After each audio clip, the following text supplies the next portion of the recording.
Ooty series part 2. അങ്ങനെ ഊട്ടിയിലെത്തി നമ്മൾ രാവിലത്തെ ചായ കുടിയൊക്കെ കഴിച്ചിറങ്ങി കേട്ടോ. ഈ നല്ല തണുപ്പത്ത് നല്ല മുരിഞ്ഞ ദോശയാണ് കേട്ടോ നമ്മൾ കഴിച്ചത്. അങ്ങനെ ചായ കുടിയൊക്കെ കഴിഞ്ഞ് നമ്മൾ നേരെ പോയത് ഊട്ടിയിലേക്കാണ് കേട്ടോ. അങ്ങനെ അവിടെ എത്തി ഞങ്ങൾ നേരെ ടിക്കറ്റ് കൗണ്ടറിലേക്ക് പോയിട്ടോ. അവിടുന്ന് എൻട്രി ടിക്കറ്റ് എടുത്ത് ഞങ്ങൾ അകത്ത് കയറി. ഇപ്പം ഈ വോയിസ് ഓവർ ആയിട്ട് വന്നത് ആരാന്നല്ലേ? ഇതാണ് നമ്മളെ കിട്ടിയോന്. വീഡിയോക്ക് മുന്നേ ഇതിന് മുന്നേ വന്നിട്ടുണ്ടെങ്കിലും വോയിസ് ഓവർ ആയിട്ട് ആളിത് ആദ്യമായിട്ടാണ് കേട്ടോ. ഇനി നമുക്ക് വീഡിയോയിലോട്ട് പോവാം. ഉള്ളിൽ കയറി ബോട്ട് കണ്ടപ്പോൾ എല്ലാവർക്കും ബോട്ട് കയറാൻ ഒരു പൂതി. ഇതാരും എവിടെയും കാണാഞ്ഞിട്ടും കയറാഞ്ഞിട്ടും ഒന്നല്ല, എന്നാലും ഊട്ടി ചെന്നിട്ട് എന്തെങ്കിലും ഒരു എൻ്റർടൈൻമെൻറ്റ് വേണ്ടേ.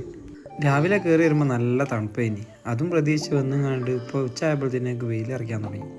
അരക്കുന്ന വെയിലാണെങ്കിലും നല്ല ചൂടുള്ള വെയിലും. ഒരാവേശത്തിൻ്റെ പുറത്ത് എടുത്ത് ചാടുകയും ചെയ്ത് ലേക്ക് മൊത്തം വെയിലും കൊണ്ടത് ചവിട്ടേണ്ടിയും വന്നു. പൈസയും കൊടുത്ത് കടിക്കുന്ന പട്ടീനെ വാങ്ങിയ അവസ്ഥയാണ് ഞങ്ങളത്. ഓരത്തെ ചവിട്ടുന്നതിനെ കൊണ്ട് തന്നെ നമുക്ക് തിരുന്ന് ആനന്ദിക്കാനുള്ള സമയമായിരുന്നു. അങ്ങനെ ഓരോ കളിയാക്കി ഒടുക്കം ഈ സാധനം നമ്മളെ കാലിന്റെ ചോട്ടിൽ വന്ന്.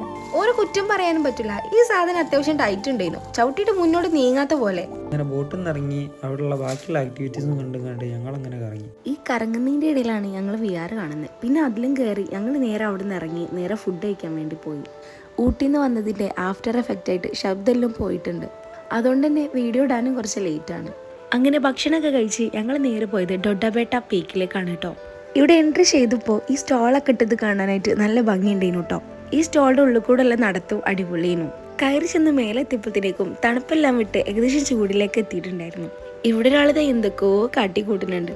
ഇതുവരെ തണുപ്പടിച്ച് ഉറങ്ങിക്കിടന്നീനെ നമ്മളെ ഭാഗത്ത് ഇവിടെ എത്തി വെയിലടിച്ചപ്പം ആള് നല്ല ആക്റ്റീവായി. പിന്നെ ഓടിക്കളിക്കലായി, എന്തൊക്കെയോ വാങ്ങി തിന്നലായി. അങ്ങനെ ഓളവിടെ കളിക്കട്ടെ, അമ്മക്ക് അപ്പത്തിനും ഒരു ചായ കുടിച്ചു വരാം. ഇവിടെ ഒരാളെ ശബ്ദം പോയി കിടക്കാണ്. ഈ തമിഴ്നാട്ടിൽ വന്നിട്ട് എന്തെങ്കിലും ഒരു ആവശ്യത്തിന് എന്തെങ്കിലും ഒന്ന് ചോദിക്കാനായിട്ട് എനിക്കാണ് തമിഴ് അറിയില്ല, അറിയണാക്കാണ് ശബ്ദവും ഇല്ല. അങ്ങനെ ഡൊഡാബേട്ട പീക്ക് ഞങ്ങൾ ഇറങ്ങി നേരെ വീട്ടിലേക്ക് വിട്ടിട്ടോ. കുറച്ചുകൂടി നേരം കൂടി നമ്മൾ ഊട്ടിൽ നിന്നിട്ടെങ്കിൽ അടുത്ത പണി കിട്ടുന്നുള്ളത് ഉറപ്പാണ്. അതുകൊണ്ട് തന്നെ ഭക്ഷണം കഴിച്ച് ഞങ്ങൾ നേരെ വീട്ടിലേക്ക് വിട്ടു. അപ്പോൾ നമ്മളെ ഇന്നത്തെ ജേർണി ഇത്രയേ ഉള്ളൂ.